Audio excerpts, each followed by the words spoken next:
20 years ago, I worked on what they called an attack on a hardened, deeply buried target, an HDBT, inside Iran to going after a nuclear site. And the lesson back then that we came out with was, don't do it. It's too costly, not in terms of dollars, but in terms of human life and material.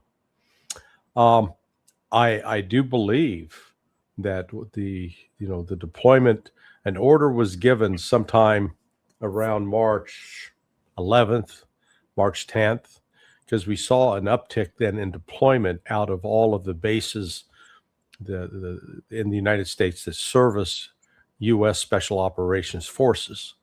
You saw it was coming out of Hunter Army Airfield in Georgia that had the 75th Rangers and an element of the Task Force 160.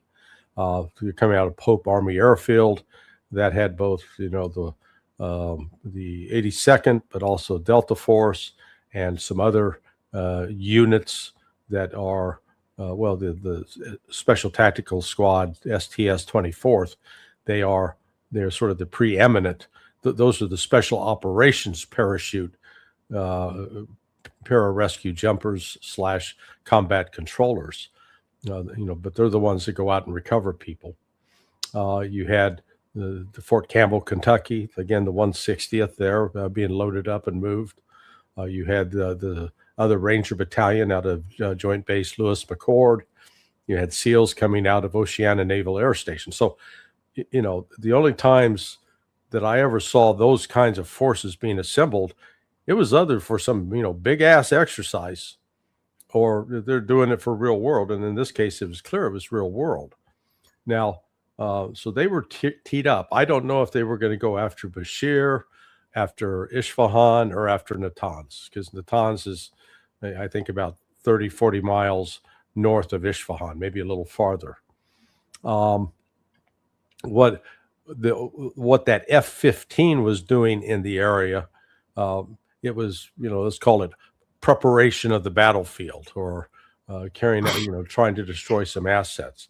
What was unusual is that the chief weapons officer, weapons system officer, WSO, that was sitting in the back seat, which is normally handled by a lieutenant or a captain, was a full bird colonel who was the vice wing commander of the U.S. forces at Mawafat Salti Air Base there in Jordan. Now, I've talked to some friends that have, worked at the KAOC, the Combined Air Operations Center in Al Udeid, and it was unusual. It was rare, but it wasn't unheard of that a senior guy like that would say, "Oh, I want to get my time in the plane, and I want to get my feet wet in this endeavor." Clearly got shot down. What we do know now is that as soon as they got shot down, Pentagon and CENTCOM and CIA, man, they went on a massive disinformation campaign. They were, the reports are getting leaked that the plane actually went down 120 miles southwest down towards the coast. Let's say 80 miles from Karg Island instead of just south of Isfahan. I saw a map reproduced that if the map was accurate, that the colonel actually, after he ejected, the aircraft was located at a juncture, near a road juncture, a north-south highway 65, and the colonel landed, say, 3-4 miles away. Probably broke his ankle. There are also reports of a broken leg, but he was able to hobble about a mile up this slope of a mountain and hide himself. Now, the CIA started to later put out this nonsense. Oh, we found him because of his heartbeat. We detected his heartbeat from outer space. Oh, horse shit. Okay. What they're putting that story out just so that they can try to hide what other capability they may have used to actually locate him. Because the only way you're going to identify someone by their heartbeat, we're going to record your heartbeat. We're going to digitalize it. We're going to put it into the file. And then when you crash, we can come look for you. Find Private Schmuckatella's heartbeat, please. To beep, beep, beep, beep, So now here's the question, and it's odd, and so I'm just laying out I'm trying to lay out a scenario that makes sense to me for what we see. What we see on the ground, and instead of landing at an airstrip that was in a valley about 8 kilometers north, these C-130Js land on this desert land that's near actually one of a holy shrine of Ali. Each is carrying 2 little birds, 2 AH-6 little birds. We know just by basic math that if you've got a 2 C-130s loaded with two AH-6 helicopters apiece, then the maximum number of troops that you can carry on each of those, apart from the crew, the 3-man crew, is basically about 15 people. That's maximum. So that gives us a total of 30. And I'm thinking, so how do you break out that 15? Do you want to have the 2 pilots that you'd need for each little bird? No, if you're running a rescue mission, you just want 2 pilots for 1 little bird on each plane. So you got a total of 4 pilots among the 30. That gets us down to 26. Then how many PJs do you want? Okay, again, I'll put 2 PJs on one C-130 and 2 PJs on another. You got backup in case something happens to the first one. So then, we're now down from that 15, we're down to 11. So 11 are made up of either, Rangers, 75th Battalion, or SEALs. And that's just if this is a rescue scenario. That normally when they go out to land those kinds of planes in a desert environment, you do a site survey in advance. They didn't do a site survey, so maybe that explains why the planes came in, and on landing they just dug in, and there is seen some damage to the wings or to the propellers, like they hit the ground. So maybe that's the explanation. But we also, in some of the photographs that were provided, you could see that like the boom that's used to refuel, it was shot up. So had these things been shot up and shot down out of the sky, that's a possibility. The one that really is bizarre is they recover an ID card from the wreckage, along with her. It's a woman, a major apparently. Amanda Ryder is her name, and she's got her platinum American Express card. Don't leave home without it. So, I don't think that the actual mission to try to get I think the downing of this plane caused the mission to be canceled. I think the reason they had those little birds already packed up in the planes was because that was part of the intended operation, and they repurposed it. But I'm just offering an opinion. I'd be curious what Scott thinks. Yeah, Scott, what's your assessment? I know you're writing about it. Look, this is all crazy stuff, but so there's a lot of informed speculation. Let's start with this, though. The intent to launch a raid against Isfahan was public information. Right. Straight up public information that included not just unnamed sources, but named sources, including General Votel, former commander of Special Operations Command, but also, people who could be identified. The reason why I'm bringing this up is that Kash Patel just announced the arrest of, some people who were speaking to the media in an unauthorized fashion. And he said, we can't allow this. We hunt this down. We shut it down. Boom, boom, boom. But you have people talking to the media about this major raid that's being planned. And we're talking about, they're going to land and 82nd Airborne is going to launch parachute a brigade in. They're going to build a runway. and then land aircraft with heavy excavation equipment. And they're going to spend weeks, perhaps months, digging out the South Tunnel of Isfahan. This is the plan that's put out there. It's so absurd, it's not even funny. I mean, Larry, you know, you were involved in planning this. I can guarantee, I will bet my entire paycheck that your plan didn't involve people staying on the ground more than a couple hours. Yeah, it's get in and out. Don't, you know, So you're not that's- going to stay. Yeah, it's so the publicly released plan for which nobody was prosecuted. General Votel wasn't called in and said, "Why are you talking about these things? Those are TTPs, baby. You can't talk about that." It's disinformation. It's a 100% disinformation campaign run by the White House. Why? Because the plan's completely different. We're not going to land and go in through the front tunnel. Now we get to we talk about other things. And Larry, if you disagree with me anytime, please step in, because you know I'm trying to be. I've worked with Joint Special Operations enough that I can say this confidently. Past patterns repeat themselves. Okay, they're not that innovative when it comes to many things, especially when it comes to national level planning. Before there's a briefing to the president, there will be models built, scale models and full scale models, and rehearsals conducted, where they're going to do every aspect of this mission: secure the airfield, unload the helicopters, fly to a point with special equipment, and execute the mission. They will have rehearsed this. And we even know where they rehearsed it, because this will have been done at the Nevada test site. I had a mission that trained up there. We also trained nearby in Edwards Air Force Base. You know, this is how this works. So this just by the way, that's where the exercise in 2006 took place.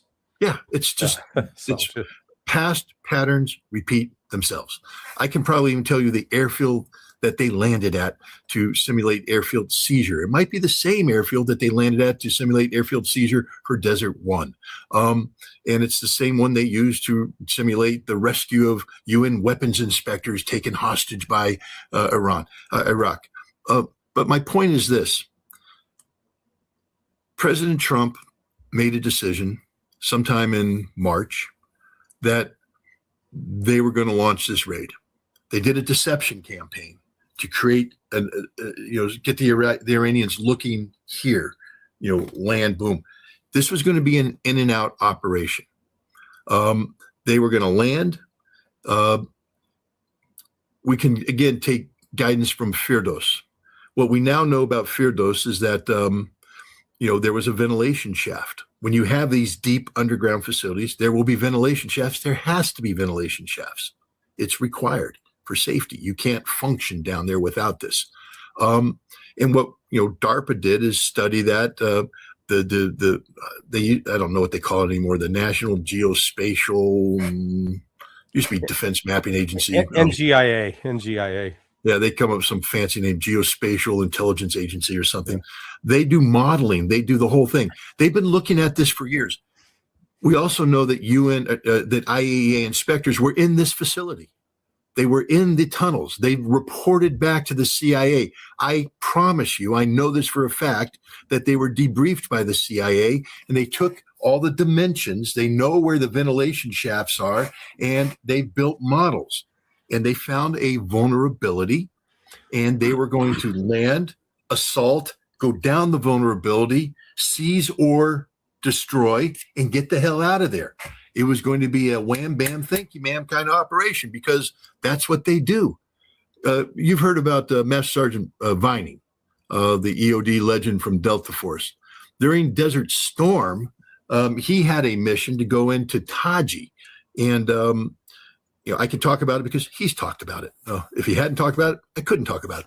But he was going to go into Taji, a facility that I inspected later is one of their big sector operations command center, giant, massive slab of concrete with a command center in there. We thought that's where Iraq was running their Scud war. We tried to hit it with bombs. They bounced off. They didn't work. So near the end of the war, he was going to go in with the Delta crew. Rangers were going to secure that site. He was going to go in, blast his way in, destroy the site, and come out. It was an in and out job. We're saying this isn't going to last days. It's going to last hours. He has to get it done now. And that's just the way it is. So this, I believed, and now we also know, again, listening to Hegseth and company, LeCain, that the man in charge of the rescue mission was the commander of JSOC, Lieutenant General Bear, I think his last name is, former Delta guy. Lieutenant generals don't command rescue missions. They just don't. He was the commander of a joint special operations task force that operates separate from Central Command Authority, works directly for the President of the United States. These assets were brought in as part of this joint special operations task force, and they were given the mission of launching the Isfahan raid.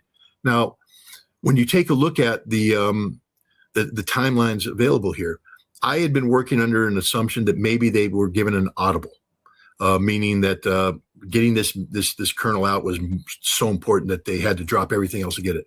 I don't believe that anymore, because you take a look at the loadout of the aircraft. I believe that this was an airfield seizure. There would have been follow-on echelons coming in that were called off because it went bad from the start. But the whole rescue of this pilot thing, I don't believe we sent air helicopters out. I don't think Navy SEALs made contact with the guy. I think this guy was picked up either earlier or whatever. But because only one, the president said there were only 3 little birds. Now, he could have misspoke, but he also talked about, a package that was on there that contained specialized equipment, including anti-aircraft missiles. That means you're seizing an airfield. Again, we go back to Desert One. They don't change what they do. When the guys took over Desert One, took over that landing strip that Jim Carney had pre-surveyed, they came off with surface-to-air missiles. That was their thing. They were there to secure against possible air attack. This team had similar loadout with more modern air defense equipment. They also had specialized scaling equipment, mountain climbing equipment, the president called it. They weren't climbing mountains. They were going into the mountain, down a shaft. This was all on a pallet that could have been removed. 2 of the 3 AH-6 didn't get off the aircraft. They were in the aircraft and were destroyed in the aircraft when it got blown. Only 1 exited the aircraft, and according to the Iranians, it didn't fly. The Iranians are saying there were no aircraft rescue mission. They unloaded it. Some vehicles came off, airfield seizure guys. I'm thinking ATVs, some motorcycles to secure the airfield. But because one of the planes apparently got hit by anti-aircraft fire too. The Iranians claim that they hit it, and there's physical evidence that suggests that. This thing got screwed from the start. And when it got screwed, they needed to, see if they could save the plan. And so they changed it from a failed raid on Isfahan to a successful pilot recovery mission. But there's nothing about what happened on the ground that lends itself to believe that this team saved that pilot. There's a lot about this that's just not all I know for sure is the explanation that Donald Trump, John Ratcliffe, and Pete Hegseth gave the other day, and General Kane, was a lie. It was not true. They dressed it up. They were putting lipstick on the pig and putting a wig on her too, but it was not as they said. Consistently, they tend to lie. They don't. You don't get the truth. You get a bunch of lies. Either it's to cover up incompetence, or sometimes it's covering up some genuine operational, OPSEC information that you want to keep from the public. But more often than not, it's trying to create a narrative spin that has a political objective. Because this was the thing. This was the high risk gamble that Trump was going to take so he could have a victory. I don't think they were going to recover the nuclear material because that stuff's just too heavy and too much of it. I think they were going in to destroy it.